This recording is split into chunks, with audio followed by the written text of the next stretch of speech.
لیکن آپ اس بات پہ تو غور کریں، براق تو آیا ہے روشنی کی رفتار سے بڑا تیزی کے ساتھ، حضور نے فرمایا منتہائے نظر پر اس کا قدم پڑتا تھا۔ ہماری نظر کو دیکھ لیں، اس کی سپیڈ اور رفتار جو ہے، یوں اٹھاتے ہیں 1 سیکنڈ سے پہلے آسمان تک جاتی ہے، چاند ستارے دیکھ لیتی ہے۔ اور وہ براق کی نظر تھی، جنتی جانور ہے، اس کی نظر تھی۔ حضور نے فرمایا منتہائے نظر پر قدم رکھتا تھا۔ کتنی سپیڈ ہوگی؟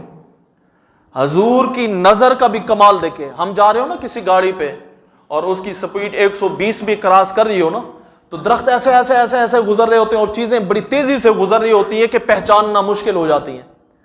اور اگر ان کی سپیڈ ہو جائے روشنی کی رفتار سے، پھر کسی کی جرت ہے کہ وہ پہچان سکے؟ بلکہ اب تو سائنس یہ کہتی ہے کہ سپیڈ جب روشنی کی رفتار سے ہو تو وقت رک جاتا ہے۔ اب تو یہ معاملہ سامنے آ رہے ہیں۔ اتنی سپیڈ میں ذرا یہ کمال تو دیکھیں نگاہ مصطفیٰ کا۔ حضور سرخ ٹیلے پر حضرت موسیٰ علیہ السلام کو اپنی قبر کے اندر نماز پڑھتے ہوئے دیکھ رہے ہیں۔ قافلے جو گزر رہے ہیں ان کو دیکھ بھی رہے ہیں، نشانیاں بھی یاد کر رہے ہیں، بعد میں پوچھنے پر بتا بھی رہے ہیں۔ پچھلے سے پچھلے جمعہ پر میں نے ذکر کیا تھا، ساری نشانیاں بتا بھی رہے ہیں، ان پر جو چیزیں لدی ہوئی ہیں ان اونٹوں پر وہ بھی بتا رہے ہیں، اور اونٹوں کی کیفیت بھی بتا رہے ہیں، اور جہاں جہاں وہ قافلے ملے حضور وہ بھی بتا رہے ہیں۔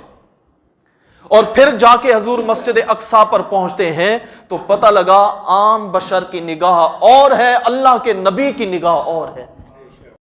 اب ذرا اس بات کو سمجھیں، میں کوشش کروں گا 10 منٹ میں ہو جائے بات مکمل۔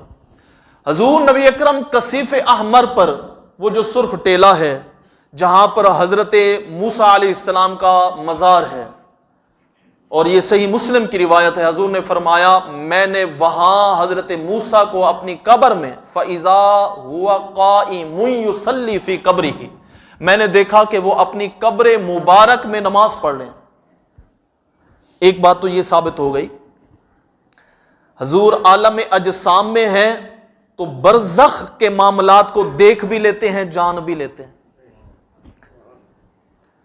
تھے تو اپنی سواری پر، صرف وہاں سے گزرتے ہوئے حضرت موسیٰ کی قبر نہیں دیکھی، اس قبر کے اندر حضرت موسیٰ کو نماز پڑھتے ہوئے بھی دیکھا۔ یہ حدیث کے واضح الفاظ ہیں۔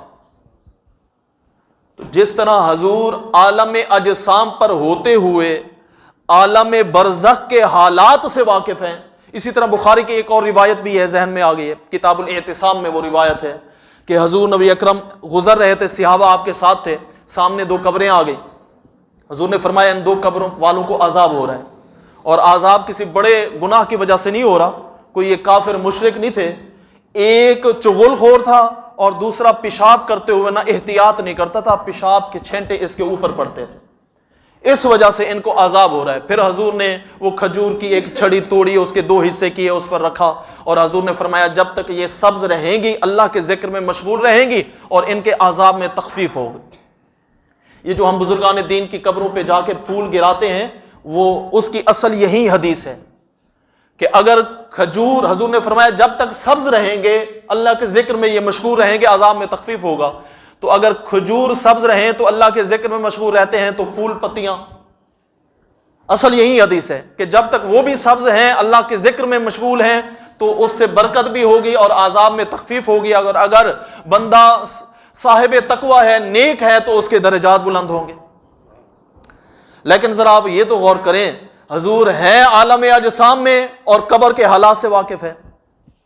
اور اگر وہ آیت دیکھیں وَلَوْ أَنَّهُمْ إِذ ظَلَمُوا أَنفُسَهُمْ جَاءُوكَ، اس آیت کے تحت تفسیر قرطبی میں بھی ہے اور تفسیر جلالین کے حاشیے پر بھی یہ روایت موجود ہے حضرت علی سے، جو روایت ہے اکثر میں آپ کو سناتا رہتا ہوں کہ حضور نبی اکرم کے وصال کے بعد ایک بدوی آیا اور حضور کے بارے میں پوچھا، تو صحابہ نے اشارہ کیا حضور کی لحد کے طرف، اور وہ حضور کی قبر مبارک پہ آیا اور روتے ہوئے وہ کہہ رہا تھا کہ یا رسول اللہ اب میں کدھر جاؤں، میں نے اپنی جان پر ظلم کیا، اور اللہ کا فرمان ہے وَلَوْ أَنَّهُمْ إِذ ظَلَمُوا أَنفُسَهُمْ جَاءُوكَ فَاسْتَغْفَرُوا اللَّهَ وَاسْتَغْفَرَ لَهُمُ الرَّسُولُ۔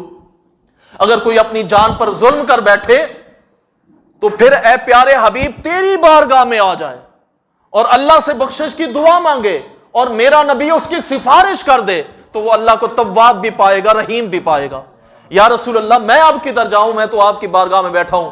حضرت علی کہتے ہیں اذا نودی من القبر قد غفر لک، ہم نے جمع کا صیغہ ہے، یعنی حضرت علی اکیلے نہیں تھے، اور بھی صحابہ ہیں، ہم نے حضور کی قبر مبارک سے یہ آواز سنی کہ حضور نے فرمایا جا اللہ نے تیرے گناہوں کو معاف فرما دیا۔